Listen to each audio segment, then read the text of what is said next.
Bom, olá, meu nome é Rafael Paim, eu estou aqui para dividir com vocês algumas experiências pessoais e profissionais sobre a importância de envolver o paciente e as possibilidades de resultados melhores quando a gente envolve a família e o paciente no próprio cuidado. Do ponto de vista pessoal, vocês vão entender muito bem o porquê eu estou falando isso. Eu vivi uma história de envolvimento muito intenso e vivo até hoje no próprio cuidado de um familiar. E profissionalmente, muitos anos para cá, eu acreditei que a gente pode fazer uma contribuição significativa para o setor de saúde se a gente introduzir práticas que os próprios profissionais, né, o enfermeiro, o técnico de enfermagem, o médico, que eles consigam gerenciar o seu trabalho de uma forma mais geradora de valor. Que a gente vai falar também sobre o que é isso, né? Que acredita que a segurança do paciente é um benefício esperado por todos. E ele não é só para o paciente, é para o profissional. E a gente tem alguém que é muito interessado no paciente estar bem, que é ele mesmo. Quando ele tem adesão, né? Ele tem um acompanhamento de si, da sua saúde. Quando ele é um parceiro do profissional de saúde, do médico, do fisioterapeuta, de todos, a gente tem uma realidade muito diferente. Mas vamos comigo aqui junto e a gente vai conversando aos poucos.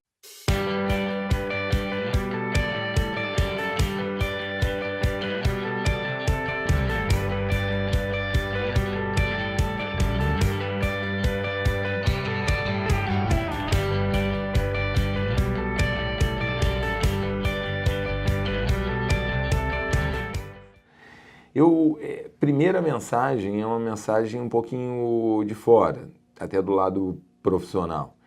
A gente tem na experiência do NHS, do sistema inglês, um instituto de melhoria do sistema todo inglês. Para todos os hospitais eles têm equipes dedicadas e eles têm práticas de engajamento da população que são extremamente interessantes. Fazem pesquisa, mas ele tem um instrumento que vocês veem nessa imagem, que é uma constituição do National Health System.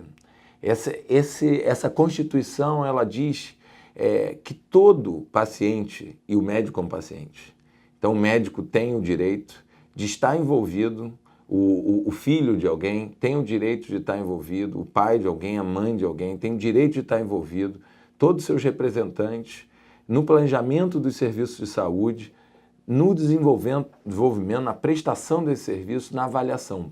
Pausa. O NHS faz pesquisa de satisfação. Do lado da minha vida profissional, eu estava no governo de Minas, fazendo um trabalho com a Secretaria de Saúde, e eles declararam um objetivo para um processo. E esse objetivo, que em síntese era fazer a mãe e o bebê viverem mais e o melhor, tinha uma vírgula e dizia que essa intenção tinha que ser feita de forma humanizada e gerar satisfação para o paciente. Eu fiz uma pergunta: vocês fazem pesquisa de satisfação do paciente? Parece estranho para qualquer brasileiro, pesquisa de satisfação do paciente. Entre no site do NHS e vocês vão ver como todos os hospitais fazem pesquisa de satisfação dos seus profissionais e dos pacientes. Então se quer envolver o paciente, a gente tem que saber ouvi-lo. Por mais que haja assimetria, etc., isso está na Constituição, o nome é esse, a Constituição do NHS. Desde o planejamento, da prestação do serviço e na avaliação, por exemplo, com a pesquisa de satisfação. Mas também diz que se querem mudar o seu cuidado, você vai ter direito de ouvir, vai assinar um termo de consentimento, vão lhe prover informação para que você consiga, em estado consciente, ou quem te representa, consiga decidir por você e você possa ajudar no cuidado. Então, essa é uma mensagem de início que mostra como a gente pode ir longe, pode ser melhor. Quem conhece um pouco do sistema inglês sabe que ele é mais barato e produz mais efeito que muitos sistemas como o americano, que é muito caro. Eu tinha antecipado que a nossa conversa ela começa por uma experiência pessoal e muito intensa, muito verdadeira, e é o cuidado e a família junto com alguém que está na fila de transplante. Eu vou falar isso para vocês vão entender por que o tema me toca profissional e pessoalmente. Depois eu vou falar um pouco sobre a espera e a realidade do meu filho, que nasceu na fila de transplante praticamente. Depois eu entro para uma dimensão um pouco mais técnica, com práticas de engajamento, eu vou usar essa palavra, de engajamento do paciente e, claro, dos seus familiares, etc., no cuidado, principalmente se ele tiver agravado, porque aí o familiar é fundamental. Eu vou contar algumas experiências para vocês, usando uma expressão que a gente chama em gestão em saúde, chamada Lean Healthcare, que são práticas para setores que precisam ter alto desempenho e onde a performance é muito importante, onde não seguir um protocolo tem uma consequência muito severa, por exemplo, o setor de saúde. Se a gente não dá manutenção de forma adequada numa aeronave, o dano é muito severo, né? A nossa vida está em jogo. No setor de saúde é o tempo todo. E não é só do paciente, é da saúde mental do profissional. Como é que é duro você ministrar uma droga errada ou na dose errada e depois se culpar. E você vê que o teu processo não tinha sinalizadores de cores, induzia você à própria falha. E não é um erro, porque o erro é consciente, você vai lá e faz. Mas uma falha intrínseca ao teu processo de atuação. Então a gente também quer segurança para o profissional de saúde. E a gente termina também falando de alguns exemplos e aplicações. No nosso início, né, para começar do mundo prático, da experiência real da participação no cuidado, a gente vai ver como que esse cuidado não é só na beira do leito, que inclusive é uma das definições do que é valor em saúde. Tempo de beira de leito, está ali do lado, né? Mas a gente agrega, analisando dados, a gente agrega criando novas regras, sistemas logísticos, a gente pode participar de várias formas. Então, eu começo com duas falas. Uma, não minha pessoal, mas muito breve, do Hendrik da Joy. Ele criou um movimento, ele já foi transplantado 2 vezes. E nas 2 vezes familiares doaram um rim para ele. E isso eu acho que já é o exemplo do quão intenso pode ser a participação da família no cuidado, a ponto de você ser provedor da ampliação da qualidade de vida de alguém e da linha de longevidade. E ele tem um livro chamado Um Despertar, Os Bastidores de um Transplante. E o quanto o irmão dele ajuda ele, o quanto o pai, a irmã, a família como um todo, e dá motivação e também elementos técnicos e, nesse caso, uma parte do corpo como dedicação. Do outro lado dessa história, eu também tenho uma situação. O meu primeiro filho, Arthur, ele com 7 meses na barriguinha, foi diagnosticado com hipoplasia das cavidades esquerdas. E entrou na fila de transplante praticamente quando nasceu, fez 2 cirurgias, uma com 4 dias e uma com 7 dias. E depois ficou lutando e a gente buscando doadores, etc., e participando de várias decisões, vai operar, vai ser transferido para São Paulo, foi transferido, pega avião. E tem, por exemplo, nessa história do pega avião, como é que o paciente e seu familiar está ansioso e difícil. Ele, como já mais de 3 meses, a gente tinha plano de saúde, a Mil conseguiu o avião para ele ir para o INCOR. E aí me perguntam, você aceita que ele vai? Olha, em São Paulo tem mais chances, vamos sim. Mas na hora de embarcar na ambulância, ele fala assim, você precisa assinar esse termo de consentimento, porque ao embarcar no avião, o seu filho pode morrer. Aí eu disse o seguinte, por favor, desmobilizem tudo, eu vou fazer tudo o que eu posso fazer para que o transplante seja feito no Rio. Não tinha hospital capaz de operar o Arthur no Rio. Tá? E depois de muita conversa, percepção de que eu não ia conseguir credenciar um hospital a tempo, etc., liguei para senadores e o que vocês imaginarem. E aí eu voltei atrás na decisão e ele embarcou no avião. Eu lembro até hoje, eu num avião da TAM, ele num avião da Mil, por acasos da vida, eu vi o avião taxiando dele, sabia que eu podia chegar lá do outro lado e ele não chegar vivo. Graças a Deus ele chegou, mas eu participei dessa decisão. E foi uma decisão que tinha que ser tomada, dura, etc. E não me furtaram. Eu posso ter ficado chateado na hora, mas é extremamente importante que você dê direito ao outro decidir. Tá? A história como um todo tem momentos muito interessantes, vocês vão ver um pouco. Eu aprendi muito nessa vivência, né? Como ter um filho na fila de transplante, esperando por um coração. E a principal mensagem que eu vejo e não mudou até hoje, independente da dor que tem, ser pai é uma coisa fora de sério, é espetacular. Hoje eu almocei com meu filho, o Vitor, hoje já está com 8 anos e nasceu depois do Arthur, etc. Mas é muito mágico. Agora, ficar numa situação extrema em saúde é muito dolorido. Então é um segundo aprendizado, dói muito. E nessa história como um todo não é só maravilhoso e dói, a gente aprende, a gente cresce. Aí vocês vão ver que isso acabou virando uma motivação a mais para estar envolvido com a segurança do paciente, com os protocolos. Desde o momento que o Arthur estava no hospital e o meu filho também é cardíaco, já fez vários procedimentos, eu sou muito sensível às pequenas coisas de um hospital. A lista dos medicamentos e as cores para você perceber o risco, as lógicas de triagem, todas essas nos ajudam a dar uma atenção em saúde melhor, né? Então eu fico com essa mensagem de abertura e digo que ela não é só minha. Por exemplo, eu entrei nesse movimento de doação pelo Renato Gomes. O Renato Gomes era alguém que estava na fila de transplante esperando para ser operado. Em um dado momento, ele muito tenso, ele abre a janela e diz assim, alguém tem que morrer para eu poder me salvar. Então a gente tem que saber também que o paciente ele não precisa só de atenção física. Segurança para ele também é uma segurança psíquica. Dói, dá ansiedade, etc. E eu, por exemplo, já andei muito por aí para tentar entender melhor o sistema de saúde. Fui à Europa, fui mais de uma vez em hospitais dos Estados Unidos. Nos Estados Unidos há uma atenção espiritual. Por quê? Algumas doenças são terminais. Então, espiritual não precisa ser esotérico, o que for. É simplesmente, quando eu escrevo um livro, eu sou eterno. Então, se você sabe que a sua existência física vai acabar, você pode deixar um legado de felicidade para a sua vida. Então, a segurança do paciente pode chegar, inclusive, nisso. Não só na tranquilidade psíquica, é claro, na física de estar bem, mas ela também pode ser espiritual em relação à eternidade, à paz e à tranquilidade.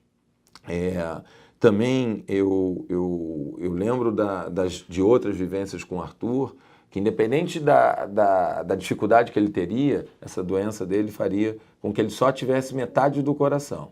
Ele já tinha metade do coração. Então ele não ia ser um jogador de futebol, mas ele podia ser um escritor, né? Então ele vai se adaptar diante daquelas condições e me fazia acreditar muito que eu podia ajudar para que ele pudesse viver mais, melhor e fosse transplantado. Essa forma de acreditar, mesmo com desfecho, né, do Arthur não estar em vida presencial aqui, ela fez que a gente se dedicasse e estudasse muito o processo de doação para fins de transplante. Aí vocês vão ver como que o paciente está presente e como é que a gente pode dar segurança para ele. O ato de doação de órgãos é feito pelo familiar. Então, quando alguém está em morte cerebral, a morte encefálica, vai ter uma decisão, haverá uma série de protocolos, a anuência da família, ou de novo a família dizendo sim. Mas do outro lado tem uma fila de transplantes. Essa fila de transplante vai fazer uma compatibilidade, falando de forma muito simples assim. Mas esse paciente que está em fila, se ele não tiver com todos os exames em dia, se ele não tiver com uma saúde suficientemente adequada para ele receber o órgão, ele não vai ser operado. Então, se ele não engaja no seu próprio cuidado e se os familiares não estimulam, e é cansativo. Algumas dessas pessoas estão na fila, mas estão fazendo hemodiálise. Ela tem que ter uma disciplina, ela tem que ir frequentemente receber o tratamento para quando o acaso trouxer para ele a chance de longevidade ou mesmo de salvar a sua vida, que é um órgão doado, porque uma família autorizou e uma equipe muito dedicada viabilizou, ele vai conseguir receber o transplante. Então você tem nessa situação exemplos muito concretos de como a família é uma imensa parceira de todos os profissionais de saúde. Seguindo um pouco mais, de forma totalmente ilustrativa, e contando a vida pessoal aqui, eu fui fazer pesquisa, consultorias, etc. e tal, em doação e transplante. Essa imagem, que eu não tenho nenhum objetivo de detalhá-la, etc., é um estudo de cada uma das etapas, aonde estão os problemas, quais são os tempos, para a gente sair da doação e chegar não só em alguém transplantado. O que a gente quer Quando eu digo que alguém é beneficiado pelos transplantes, a gente tira não só uma pessoa da fila, a gente tira 5. Porque tira ele e os familiares. Né? Todo mundo fica na fila de transplante junto. Então, eles estão lá lutando por ser beneficiado. E aí você pode estudar, por exemplo, como é o setor de saúde, ouvir a população e propor ideias. A gente já teve projetos de fim de curso, eu não disse, mas eu sou, lá nos créditos vocês viram, eu sou engenheiro de produção, eu brinco até que de médico. Eu só tenho o pai, meu pai é médico, e o título de doutor, porque eu sou doutor em engenharia de produção. Mas eu tenho atuação no setor de saúde. Então a gente tem um projeto final de engenharia de produção que é uma referência que estudou esse processo e conseguiu propor uma série de ações de melhoria. E preste atenção, sabe qual é a mais barata e mais efetiva? Treinamento, capacitação. O profissional qualificado, o Dr. Joel, que é de Santa Catarina, o melhor estado de doação do país, ele fala assim, se eu tivesse meu último real, eu botava em treinamento. Porque a equipe, e eu não botava em campanha publicitária. É estranho isso para vocês ouvirem, né? Não, porque um profissional qualificado, ele sabe abordar a família e mostra para a família quão bonito, positivo, solidário e saudável é ser doador de órgãos. E a família decide feliz. Você não tem registro de famílias arrependidas de ter doado. Faz muito bem à alma, ao espírito. Dá um senso de propósito, aquilo que ninguém queria. Ninguém quer perder um familiar. Mas na hora que diante da dor ele tem amor, ele tem um benefício, ele compreende, mas tem que saber falar com a família. Tá? Então esse é um exemplo, e essa história vivida aí por todos os familiares, ela é muito curiosa. Por exemplo, o Arthur, como vocês podem ver, ele nasce com energia de olho aberto. Eu estava ali ele nasceu num centro cirúrgico, né, diferente, nasceu num hospital do Rio de Janeiro chamado Procardíaco, e essa doença que ele tem ninguém nem percebe. Muitos bebês morrem no 4º dia porque simplesmente o coração não consegue mais receber sangue e ninguém entendia no passado por que morria. Então ele nasce muito bem, ninguém entende, mas logo em seguida a gente teve essa felicidade, mas logo em seguida começam os protocolos, os procedimentos, e ele que, como vocês veem aí, logo antes da primeira cirurgia, com 4 dias, logo depois, já de peitinho aberto, etc., a gente só pôde pegar ele no colo antes, depois eu só fiquei com ele no colo uma vez, depois que fez cirurgia, então o tempo todo, né, ali colado numa máquina. Mas você vê que tanto eu quanto a mãe dele, a gente está na beira do leito. Eu aprendi o que é taxa de oxigenação, o que você quisesse eu estava sabendo por ali, porque era natural, eu estava cuidando. E se estava alguma coisa saindo, eu ia conversar com os médicos para ouvir, porque eu não vou ter o mesmo preparo que eles. Há uma simetria de formação, de informação, de experiência. É claro que eu tinha que contar com os enfermeiros. Eu lembro muito bem, todos esses entendem mais, porque estão ali, mas a gente tem que saber ajudar e estar informando qual é a situação que a gente está percebendo para as coisas poderem ter um desfecho melhor, né? Então, o Arthur fez a primeira cirurgia, pegou uma série de infecções hospitalares, como quem sabe dessas situações, que elas são comuns, por melhor que seja o hospital foi fora de sério, foi incrível, mas isso acontece. Então a gente está ali acompanhando o medicamento, verificando coisas, sabendo que os protocolos, os registros das equipes de enfermagem, a troca de turno, está tudo bem falado, está sendo explicado para você. Eu, fazendo uma passagem um pouquinho mais à frente, eu tanto nessa época fui visitar o Hospital Albert Einstein, fui visitar outros, e depois por situações de visita técnica de benchmark ou por situação de cirurgias da família no Albert Einstein, eles têm uma coisa que é brilhante. No posto de trabalho das enfermeiras, tem lá a taxa de erro de enfermagem na base de 1 milhão. Eles sabem e publicam de forma muito clara que tem falhas, mas eles falam sobre as falhas e as coisas melhoram. Então eles discutem os protocolos e pensam como melhorar amanhã. Isso é de uma maturidade muito maior, onde no setor de saúde várias vezes a gente quer esconder o erro, e quando esconde, você não consegue avançar. Outra situação fora de série vivida no Einstein, muito interessante, é que na pesquisa de satisfação, quando você sai do hospital, ele tem a seguinte pergunta que para mim é de uma maturidade imensa. Nossa equipe de enfermagem teve capacidade de reduzir a sua ansiedade? Isso é num nível de preparo fora de série. Eu não estou te perguntando se você está ou não ansioso. Eu sei que você está ansioso. Seu filho está sendo operado aqui. Tá? E é isso. Quem está naquela situação está ansioso. E isso diz para o profissional, olha, cuide da ansiedade. Não seja agressivo, porque a pessoa pode ser agressiva com você, mas é porque ela não está numa situação normal para ela. É tudo muito novo, ela está esperando, gera uma angústia. Então você tem um olhar empático que parte da compreensão do paciente, que gera uma outra lógica de atuação. A gente vivia isso muito com o Arthur e fico feliz de olhar essa foto dele quando ele fez 3 meses.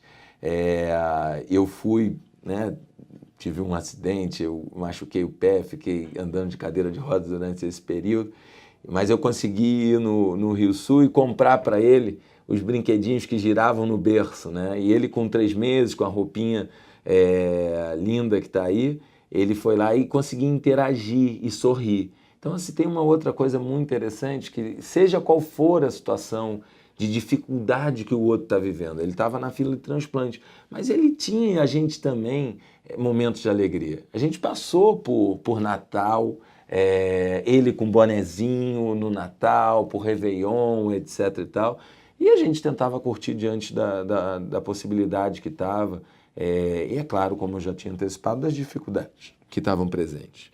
Então isso sou eu, muito mais magro que hoje, porque a situação é difícil, com a única vez que eu peguei ele no colo, mas participando do cuidado com as máquinas, etc.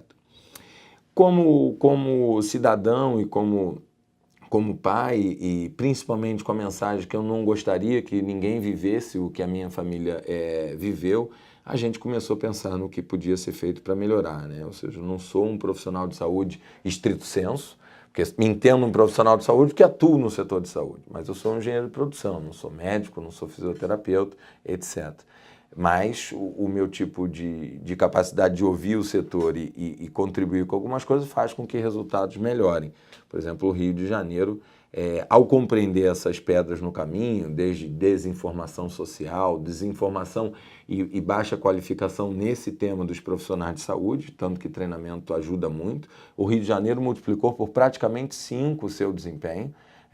Santa Catarina hoje tem indicadores que são referência, estão perto dos melhores países do mundo, né? Pode-se comparar a alguns países, a Espanha é o melhor do mundo, mas tinha muito obstáculo. E a gente, ao contribuir com o trabalho, intervenção, ferramentas, diálogos, debates, fóruns, a gente organiza fóruns.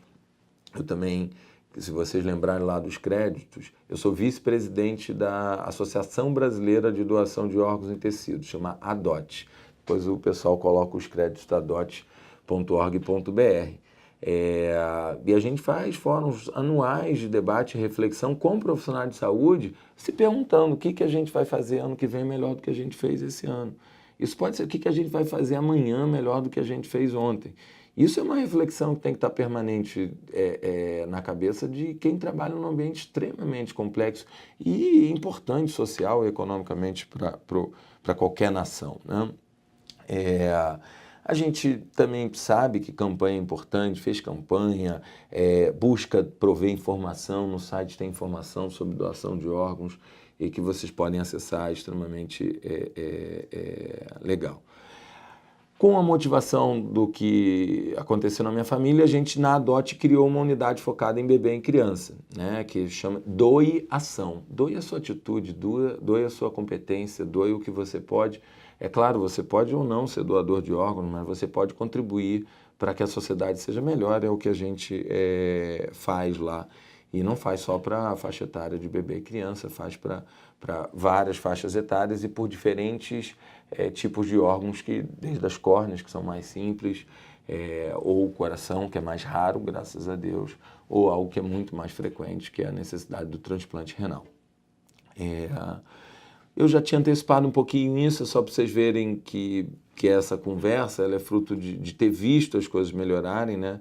Então, o Rio de Janeiro, quando a gente nem tinha legislação, tinha praticamente zero. A legislação 98 começa a ter 1,8 doadores para cada milhão, e aí isso cresce ali perto do ano 2000 para 8,3, e o Rio de Janeiro entra num declínio bem perto da época que o Arthur nasceu. Ele nasceu em 2005. Então a gente está numa rampa bem ruim, onde só tinha 5 doações, até menos que isso, para cada 1 milhão de população. Uma série de atitudes, o trabalho do Dr. Eduardo Rocha aqui no Rio de Janeiro, depois sucedido pelo Rodrigo, fez com que a gente passasse dos 15 doadores para cada 1 milhão. Então melhorou muito com uma série de práticas, pegaram experiências nacionais, internacionais, olharam a Europa, olharam os Estados Unidos, tiveram apoio inclusive do Einstein e as coisas melhoraram. Então hoje não estão bem, tá? Tá tudo em crise no Rio de Janeiro, mas a gente tem que ter essa vontade de deixar a população participar e contribuir, porque as coisas melhoram. E nesse caso não melhorou um pouco, melhorou 5 vezes. É muito provável que se o Arthur tivesse nascido hoje ou há 1 ano atrás, não teria faltado doador como faltou na época, porque as coisas estão muito melhores. E essa que é a sensação do valor de estar envolvido no cuidado, né? Bom, então eu acho que está claro que eu tenho motivação pessoal e acredito, né? Ou seja, tem desde motivo como tem resultado. Engajar isso faz bem e você fica com vontade de contribuir. Então foi mais do que natural que na vida profissional eu buscasse estudar esse tema como professor e pesquisador e buscasse transferir, por não ser egoísta, transferir esse aprendizado para que mais organizações possam fazer, que é a minha definição do que é ser consultor. Se a gente tem algum conteúdo que pode ajudar o outro, eu vou compartilhar. E aí vem quadros conceituais também do NHS, né? Por que engaja a população? Por que no nível coletivo? E por que eu engajo o indivíduo no paciente? Quando a gente pensa, tem 5 razões ditas lá na Inglaterra. A primeira é porque eles têm uma Constituição. É um direito, é uma questão tanto ética quanto moral. A gente tem que entender como sociedade que todos acreditam que a população e o paciente podem estar participando do seu cuidado. E é um pouquinho inteligente, né? Ele que está com ele o tempo todo. Então, se ele puder ajudar, por exemplo, tem uma história extremamente interessante, que em alguns países subdesenvolvidos, por falta de recurso, as mães dão atenção aos bebês e não conseguem fazer cesáreas. Então a taxa de infecção, como é parto natural, é menor e a mãe cuida e os familiares cuidam. É muito mais barato e a taxa de mortalidade é muito menor. Então a gente pode também refletir se o engajamento do próprio paciente não pode ser uma das alavancas para a gente revolucionar a saúde. Eu sou paciente, eu tenho que cuidar de mim. O médico é paciente, ele tem que cuidar dele. É meio básico, né? Mas não é só uma questão de direito, né? Um direito de todos. Também é uma razão, como vocês percebem nisso, do argumento econômico. Pode ser mais barato envolver o paciente no seu próprio cuidado. É claro que ele precisa ter disciplina, ele precisa ter conscientização. Também é política e social, o governo tem que ter uma percepção de estratégias, ou políticas, como os americanos chamam, né? De envolvimento real, não só no controle, porque a gente quer ficar botando a população para controlar e só. É a população para poder prover informação sobre a sua própria saúde. O nome disso é epidemiologia. Deixa eu estudar o meu entorno e ir para um curso de ação que seja mais efetivo. Para que eu vou trazer captopril para uma região que não tem hipertensos? Então, se eu entendo o meu contexto, o meu curso de ação é melhor. Eu também tenho razões, é claro, de saúde. Como eu disse, o meu pai é médico, né? Então ele falou assim, olha, médico, pediatra, alergista, eu faço tratamento de alergia com uma colega dele. E ontem me vacinei. Se eu não tenho essa adesão, eu vou continuar com a minha sinusite. Eu estou muito melhor, estou feliz por estar melhor, porque eu estou engajado no meu próprio cuidado. Tá? Então é mais efetivo o tratamento. E por fim, também já explorado um pouquinho, tem aspectos legais. Tá? Quando a gente pensa sobre o que é o conceito de engajar o paciente, ele participa, ele tem adesão, ele está engajado no seu próprio cuidado. Depois, o nome mais difícil é o co-design. Ele projeta como que o tratamento dele vai ser junto com alguém que entende muito, por exemplo, de medicina, mas ele entende muito dele. Então, se essas coisas são concebidas juntas, chegam na compreensão mais verdadeira do que é o engajamento do paciente. É a parceria. né? A parceria entre o profissional de saúde, que é o provedor do serviço, com o tomador do serviço, que é o paciente. A título de curiosidade, mais para vocês, se quiserem se aprofundar, o NHS, que tem um site fora de série, tem métodos, modelos, esse que vocês veem é um deles de planejamento, de criar rotas, rotinas, especificação, conseguir melhorar o engajamento do paciente. Eles têm vídeos que são muito interessantes, tem o link de um vídeo que eu convido vocês a, num outro momento, para esse tema ficar com vocês por mais tempo, assistirem esse vídeo.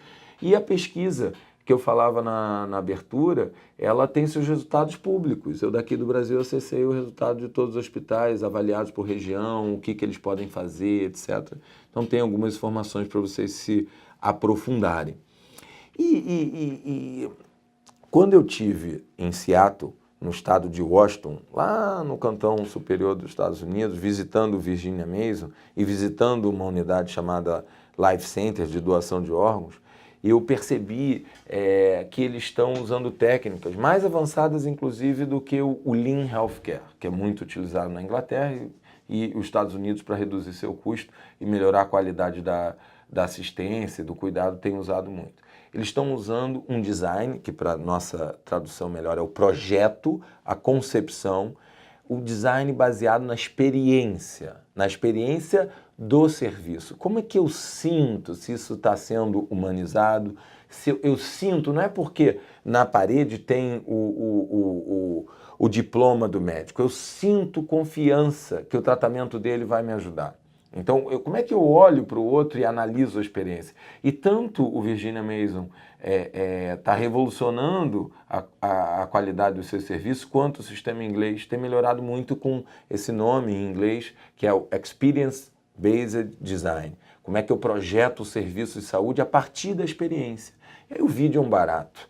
Os pacientes movimentando coisas dentro do hospital de um lugar para outro, para o layout ficar melhor, eles pensando como melhorar o serviço junto com os médicos, um monte de médico sênior, de cabeça branca, ouvindo verdadeiramente o paciente e mostrando os benefícios. Então, convido vocês a fazerem isso e a refletirem como esse sonho que foi colocado lá, imaginar um futuro onde todos os membros e todos os pacientes regularmente fazem comentários sobre as suas experiências, no caso lá no NHS da Inglaterra. Então você vê que quem sonha, quem deseja, alcança, né? Não tem que alcançar tudo, mas avança. Isso é que eu acho que é extremamente importante.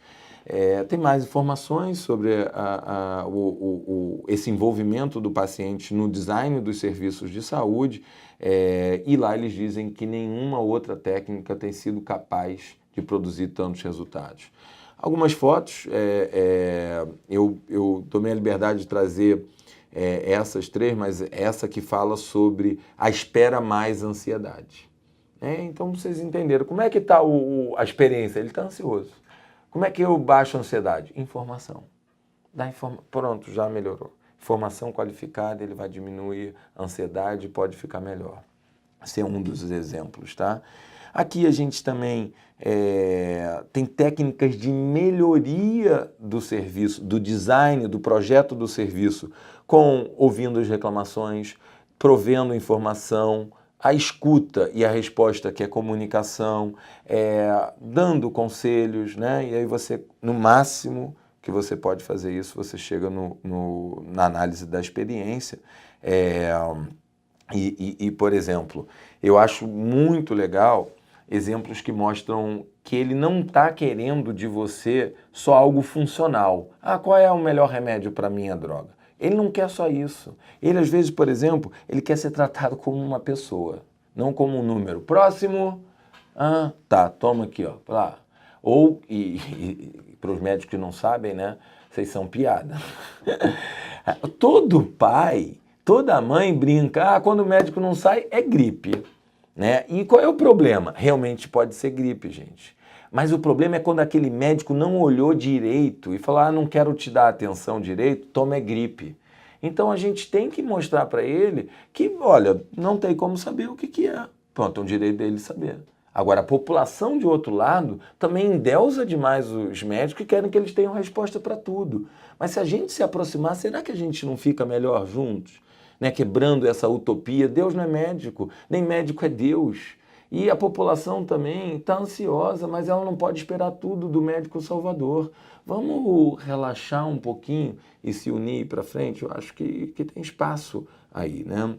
Então a gente tem que ver que a experiência mostra aspectos não só funcionais, mas também emocionais. Eu tinha antecipado um pouquinho para vocês que a gente não engaja só o paciente, a gente engaja a população compreendendo as suas questões epidemiológicas do entorno, e a gente vai ver muita melhoria no sistema de saúde quando, por exemplo, começarem a coletar informação sobre o nosso comportamento. Um telefone celular hoje diz quanto você anda, então eu já não quero saber de você só se você é uma pessoa que tem atividade física ou não, eu consigo saber o quanto você anda por dia. E aí depois eu vou começar a pensar em novas formas de tratamento, porque eu sei quanto uma população numa cidade inteira anda por dia. Ah, acho impossível? Então vê isso aqui daqui a 5 anos, vocês vão ver como isso vai estar muito mais disseminado. Tá? A saúde populacional no nível, também a título de ter uma utilidade funcional essa nossa conversa, vocês têm aí um checklist de como assegurar o envolvimento do paciente, e as referências do NHS estão aí, quem quiser se interessar pode dar uma olhada.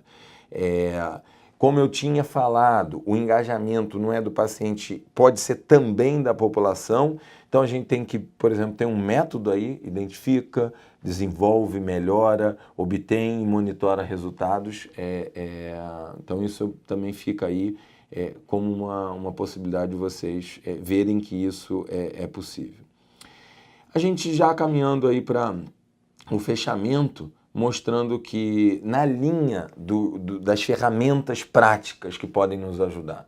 A gente aqui tem 2 exemplos, um é o desenho do serviço, que ele tem o paciente de um lado, os pontos de interação, onde a experiência acontece e todo o sistema de atenção ao paciente por ali. Você desenha esse processo e pergunta o que dá certo, o que dá errado, o que pode melhorar, já avança. Como engajar, aonde a gente está dando direito ao paciente ser ouvido, não ser ouvido, participar, não participar. Tá? Do outro lado, você vê uma outra ferramenta, o nome técnico chama, o nome que eu acho que a gente devia usar é mapeamento do fluxo do paciente, o nome técnico chama VSM, Value Stream Mapping, mas a gente tem que ver a jornada do paciente. Como é que é isso? Quanto tempo leva? O que ocorre? Alguém colocou de boa fé alguém sentado numa cadeira? Mas daqui a pouco quem botou não era a pessoa qualificada, ela é uma idosa, tem um tombo e pronto, quebrou a cabeça, a segurança do paciente. E foi tudo por boa vontade. Então a gente mitiga os riscos. Tá? Um conceito central que a gente usa para melhorar a segurança do paciente e eu venho usando o nome, aqui eu vou falar rapidamente com vocês do conceito. É a produção de valor e a redução de perdas e desperdícios no sistema de saúde. Contado de uma outra forma, eu quero gente vivendo mais e melhor, eu quero um hospital ganhando mais dinheiro para poder pagar os serviços que presta, mas eu quero que o custo caia ao mesmo tempo. Então, linha centrado em ter uma assistência de melhor qualidade, conseguir ter receitas para aquilo ser sustentável e reduzir os custos simultaneamente, tratando bem a profissionais, sejam eles de qualquer habilitação, e, claro, pacientes. Tá? Isso é entendido como um compromisso cultural para um método de melhoria com fundamentação científica. Tá? A gente, aqui, se você pensa que um processo tem várias atividades, por exemplo, se uma atividade tem 95% de chance de dar certo, ela tem 5% de chance de dar errado. Se você fizer isso para 25 atividades, que todas têm 5% de chance de dar errado, aquele processo tem só 28% de chance de dar certo. Ele tem 72% de chance de dar errado. Se fossem 50 atividades, esse processo só tem 8% de chance de não ter nenhuma atividade sem erro, ou seja, de dar certo. Ele tem 92% de chance de dar errado. Então a gente tem que ser muito atencioso em saúde, é um serviço muito complexo. 50 atividades é quase, cada uma só tem 5%, no final das contas eu tenho 92% de chance de dar erro. Eu falei um pouquinho do Virginia Mason, mas uma expressão que todos usam é o paciente no lugar central. Então você vê aqui um modelo de gestão do Virginia Mason, onde o paciente está no topo dessa pirâmide. A gente pode explorar isso num outro momento. Mas você vê nessa imagem lá de uma das unidades do Virginia Mason que ele sai desse paradigma, que não é o profissional de saúde, é o médico, é um sistema de saúde todo centrado no médico. Então você vai, sem deixar o médico ganhar menos, etc., ele vai continuar sendo respeitado. Mas ele sendo respeitado, a gente vai centrar mais o cuidado no paciente e todo mundo se beneficiar. Tá? Então são mudanças de provedor primeiro para o paciente primeiro. Aonde esperar é bom, não preciso nem falar, consultório, né? Consultório, o paradigma é esperar. Aonde esperar é ruim. Eu posso programar as chegadas, eu quero fluxo, quero atendimento, eu quero giro. Eu quero atender mais gente bem no menor tempo. É bom para todo mundo. Tá? E outras mudanças estruturais que a gente vê que o paciente fica num lugar central. Isso, no caso do Virginia Mason, virou um conjunto de princípios. O interessante desse formato é que você pode dar pausa e depois ler cada um desses princípios. Eu convido vocês a fazerem essa reflexão individual, tá? Ou depois entrar em contato com a gente para aprofundar. E a gente termina com alguns exemplos concretos desse engajamento. Para o Lean Healthcare, valor é um conceito central. O Michael Porter, da estratégia, diz que a relativização entre as pessoas viverem mais e melhor ao menor custo, essa é a definição do grande valor em saúde. De forma pragmática, é beira de leito, atenção à pessoa e um custo-efetividade. Eu tenho que ter ali um gasto, mas aquilo tem que ser um tratamento que não me faça reinternar, ter um retrabalho. Mas esse valor é produzido pelo provedor e pelo recebedor do serviço. Não é só o provedor que cria valor. Então eu tenho que ter essa integração paciente-sistema de saúde para a gente produzir mais valor. Tá? Esse conceito lá diz que a gente tem que envolver o paciente do início ao fim, é um de vários princípios, tá? Como eu já antecipei, quer minimizar o custo, depois a gente pode explorar mais esse conceito. E quando a gente adapta o Lean à saúde e pensa na segurança do paciente, Lean é melhoria contínua. Então eu tenho que melhorar a segurança do paciente e o engajamento dele sempre, sempre. Tá? E eu vou conseguir ter mais retorno técnico, assistencial, clínico, etc. e simultaneamente reduzir custo. Um exemplo, para vocês não acharem que é loucura, um trabalho que gerou um livro em Florianópolis, a gente conseguiu reduzir os estoques em 66% e parou de faltar captopril em toda a rede. Então você consegue sim melhorar a qualidade do serviço e simultaneamente baixar a qualidade, baixar o custo. Na perinatal, a gente tinha lá um tipo de serviço que precisava de muitas incubadoras, queriam comprar mais incubadoras, a gente reduziu o número de incubadoras e a temperatura dos bebês está cada vez melhor e eles estão cada vez mais tempo com suas mães, o que é valor em saúde. E a gente podia dar outros exemplos reais de como a gente pode realmente revolucionar usando um método científico. Isso não é panaceia. Científico é simples, tá, gente? É baseado em evidência, que é o Evidence-Based Medicine, ou Healthcare, etc. Tal. Então a gente tem que trabalhar com fatos e dados, porque a gente está tratando algo muito valioso, que é a vida. Então tem artigos, depois vocês vão ver, e outros exemplos. Esse é o DedaCare, um hospital também, por acaso, norte-americano, que diz que a revolução em saúde é fruto de uma transparência no diálogo com a população e com o paciente. Mas ela tem que ter cuidado com os custos, ela tem que ter atenção à qualidade, aos riscos, mas ela vai ter que redesenhar a forma de entrega dos serviços de saúde. Simulem comigo. A gente vai ao consultório, precisa agendar. Espera até o dia do atendimento, fica na fila e espera, tem que fazer exame, tem que agendar e espera, pega o exame, tem que agendar de volta no consultório, etc. Será que não dá para fazer diferente? Eu acho que os médicos não tenho certeza, são extremamente inteligentes para a gente repensar novas formas de entrega dos serviços de saúde. E aí, essa ampliação da efetividade do cuidado, né, é a mensagem central que a gente coloca. Que o paciente e a família podem ser um ator que nunca vai ter a experiência do profissional de saúde, mas ele é um aliado imenso. E a gente vê, o meu pai, quando eu falei para ele que vinha falar sobre isso, ele falou, que bom, porque isso é tão importante. A gente sabe como os profissionais de saúde valorizam isso, mas na prática isso podia ser mais feito do que é feito hoje, ponto. Tá? Ferramentas que vocês podem ver, medir os tempos de interação, ouvir o paciente, saber o que está agregando valor para ele, o que não está agregando, ouvir o teu cliente médico. Quantas coisas o médico faz que não agrega valor? Tá? Como a gente poderia transferir isso para um outro profissional ou eliminar uma atividade que é feita só por tradição e que não tem nenhuma necessidade? Tá? Engajar o paciente caminhando mesmo para o fim, é entender e usar a sua própria experiência, é buscar que as decisões sejam informadas, conscientes, é dar e receber feedback para o paciente, por mais que tenha uma assimetria muito significativa de compreensão. A gente sabe que o paciente não entende a mesma coisa que o profissional de saúde, você fala, ele não entende, porque a experiência dele não é igual à sua, mas a gente tem que partir desse princípio, então explicar de uma outra forma para que a gente consiga ter mais efetividade no cuidado. Alguns exemplos, como eu disse, mas já antecipei, né, do Albert Einstein, a questão da ansiedade, acho que um exemplo de experiência e sabedoria muito legal.